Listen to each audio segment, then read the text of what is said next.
Шалгадаг хүмүүсийн шалгана. Та нар одоо хүмүүс ингэж шалгадаг хүний орон байранд ингэж дураараа нэвтрдэг ямар очиртай улсууд вэ?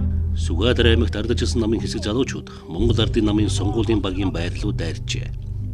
Өчигдөр 13 цаг 40 минутын үед Сүхбаатар аймгийн Монгол Ардын намын сонгуулийн штабын хуульчдын баг ажиллаж байсан байр руу нүүр аман халгалсан хэсэг залуучууд хууль бусаар дайран оржээ.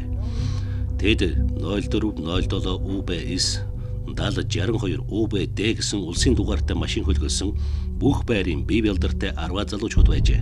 Ачаалтаа дээрх нөхцөл байна. Наасан бас хувийн өмчтэй. Энд чинь хувийн өмчтэй та нар бодолдоо.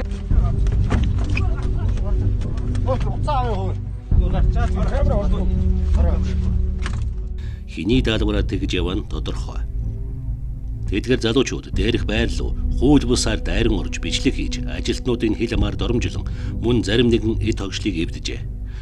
Тэд ирсэн зорилго та нарын юу хийж байгааг шалгах гэсэн юм гэжээ. Ардуудыг дотор нь юу болж байгааг нь ямар юм болж байгааг бид нар харуулсан. Тэгээ хүний хаалгууд эвддэг юм. Эвдсэн шүү дээ. Баримт нь байгаа шүү дээ.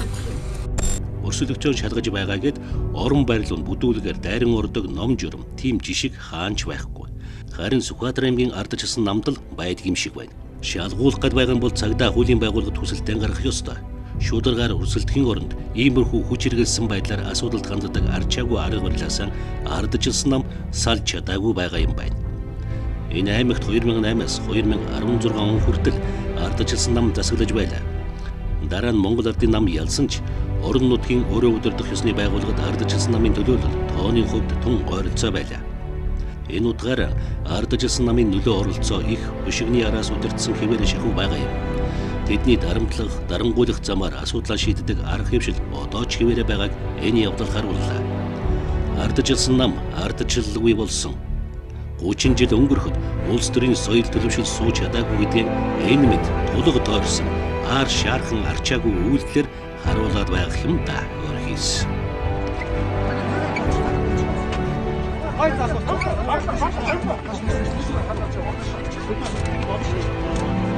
За 2020 оны 4 дугаар сарын 17-ны өдөр энэ цаг зорж байна. 13 цаг 40 минутын үед энэ хэдэн залуучууд дайрч орж биднээс дээрх гэж амталж байна. Ханаас юу хийх юм бэ гэдэггүй шүү дээ. Танаа хогоо. Би одоо алсан тодосоо. Өөрийнхөө мотой юм шүү. Тэр ийм юм аа. Яг ханаас нийсэн байх юм. Сонгуульд орц гэхтэй хүн ч юм уу. Та түрүүн өөрөө гомдол гаргасан гэсэн шүү дээ. Тий, гомдол. Та яг 10 хэдэн залуучууд яг наашаа явж айлын төрөмрүүд хариулж байгаа. Ардуудыг дотор нь юу болж байгааг нь ямар юм болж байгааг бид нар харуулсан. Тэгээ хүний хаалгууд эвддэг юм. Эвдсэн Эвдсэн шүү дээ. Баримт нь байгаа шүү дээ. Та нар өөрсдөө эвдсэн байгаа.